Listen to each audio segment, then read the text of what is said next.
की हकीकी आजादी मुल्क उनका है, किसी का नहीं है। और इस मुल्क में राज अवाम का होगा, वोट से होगा, किसी दूसरे तरीके को हम नहीं मानेंगे। और इस दौरान आज जब मैं आपके पास बात कर रहा हूं, 8, 9, 10, 11 और 12 पांचवां दिन है। ये पाकिस्तान की हिस्ट्री का पहला इलेक्शन है जिसमें अभी तक ऑपरेशन रद्दोबदल जारी है।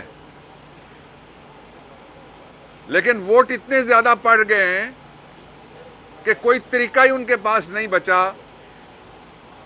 कि धांधली को किस तरह से मुकम्मल किया जाए। 5 दिन से धांधली मुकम्मल करने की कोशिश हो रही है। और इलेक्शन का नतीजा बच्चा समझकर जो गोद ले रहा है नवाज शरीफ, उसको पता है बच्चा उसका नहीं है, पड़ोसियों का है, उठा के ले आया है, ये वापस करे। पाकिस्तान तहरीक इंसाफ मेजॉरिटी पार्टी है। हमें मौका मिलना चाहिए 2 सूबों में, केपी और पंजाब, और मरकज में गवर्नमेंट बनाने का। नहीं गवर्नमेंट बनेगी तो कोई गवर्नमेंट नहीं चलेगी, मैं बता रहा हूं आपको।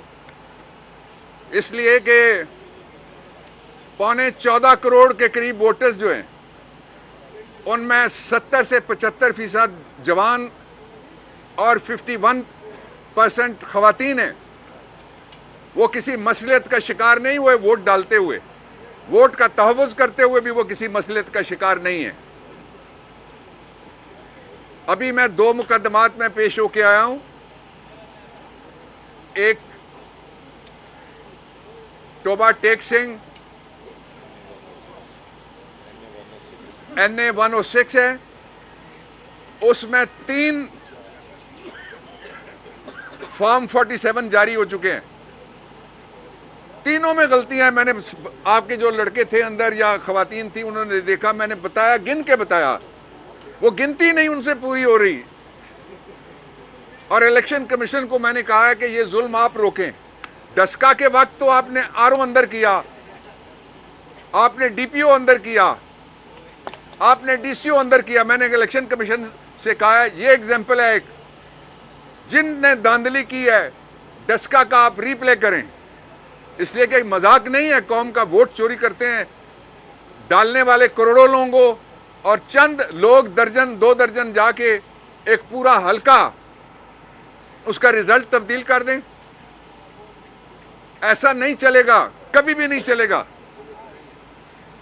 दूसरा हल्का था अब्दुल वहाब मुमताज कालू, उनका हल्का था। मैंने इलेक्शन कमीशन को दिखाया, हमारे पास फॉर्म है 45, वो 5000 से जीत रहा है, खालिद 6000 से जीत रहे हैं। लेकिन मुसलसल कोशिश जारी है किसी तरह से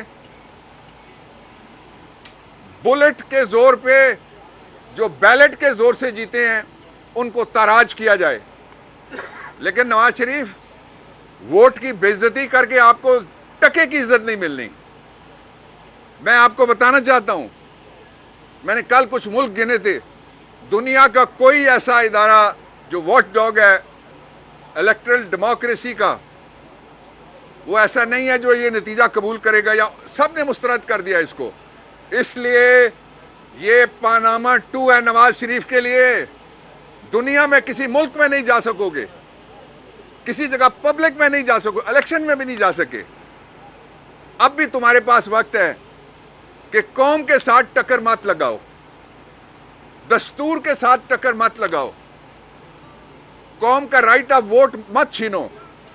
और ये बच्चों को क्या पैगाम दिया गया 18 से लेके 39 ईयर्स तक, जिन्होंने पाकिस्तान के लिए मार खाई 2 साल, उनके घर वालों ने मार खाई, घर गिराए गए, हथकड़ियां, रेप, कत्ल, क्या नहीं हुआ? कोई ऐसा इल्जाम है जो नहीं लगा इस दौरान, और कोई ऐसी सूरत है जो जबर की हो सकती है जो सामने ना आई हो? लेकिन जो लोग खड़े रहे उनको मैं सलाम पेश करता हूं। और इमरान खान का पैगाम है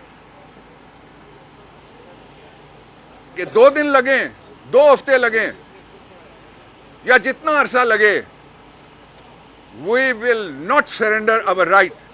इसलिए कि फ्री इमरान आइन का तकाजा है कि उसको फौरी तौर पर रिहा किया जाए। ये सारे ट्रम्प अप चार्जेस हैं। नवाज शरीफ आया, इमरान खान के लिए सारी अदालतें जेल के अंदर सलामी बरती हैं। नवाज शरीफ आया, एयरपोर्ट पे सलामी वाले चले गए, वहां बायोमेट्रिक भी दौड़ता हुआ चला गया। लोगों को बताओ तो सही, 9 मई की सुबह को इमरान खान कौन सा तोप लेके गया था इस्लामाबाद हाई कोर्ट के बायोमेट्रिक रूम में। इसलिए जो उस वक्त हुआ उसको रीप्ले मत करें कि हम किसी जगह को भी महफूज नहीं समझते। उस वक्त इस्लामाबाद हाई कोर्ट गैर महफूज था, आज हर डिप्टी कमिश्नर का ऑफिस, आज हर आरओ एआरओ का ऑफिस गैर महफूज हो गया। आपने कभी दुनिया में देखा किसी जगह कि डिस्ट्रिक्ट पुलिस ऑफिसर हो? इंडिया में आप पुलिस की टॉर देखें जब वो बाहर निकलते हैं, बड़े से बड़े मुजरिम कांपते हैं उनसे। यहां आपने कख नहीं रहने दिया पुलिस का। डीपीओ जाके लंबा पा के उसके दफ्तर में सबके सामने जिसको मार पड़ गई हो, हमें कहते हैं मोराल बुलंद रखना चाहिए। हमारा तो मोराल बुलंद है। सारे इदारों को पामाल किया जा रहा है। सारी जो तकरीम है, इस मुल्क की इज्जत है, वो पाकिस्तान के लोगों के साथ है जिन्होंने मुस्तकिल यहां रहना है। इसलिए मैं आपसे ये दरखास्त करना चाहता हूं सारे अफराद और इदारों से कि धांधली का सिलसिला 5वें दिन रोक दिया जाए, और अगर इलेक्शन कमीशन ने मौसर ऑर्डर्स करके लोगों को इंसाफ दिलाया तो इनके लिए भी एहतराम आएगा लोगों के दिलों में और एतबार आएगा।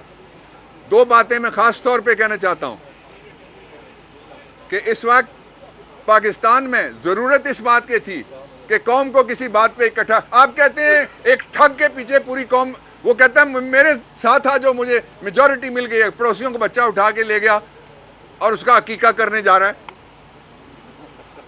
वापस करो यार, जिनका बच्चा है वो जाने।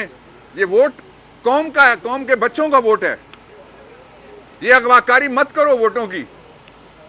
और दूसरी बात मैं ये कहना चाहता हूं कि पाकिस्तान के, मैं ये दोहराता रहूंगा, निजाम में इस इलेक्शन पे अगर सुओ मोटो नहीं होता तो आइन में सुओ मोटो की रखने की, रहने की, होने की, मौजूदगी की कोई जरूरत नहीं है।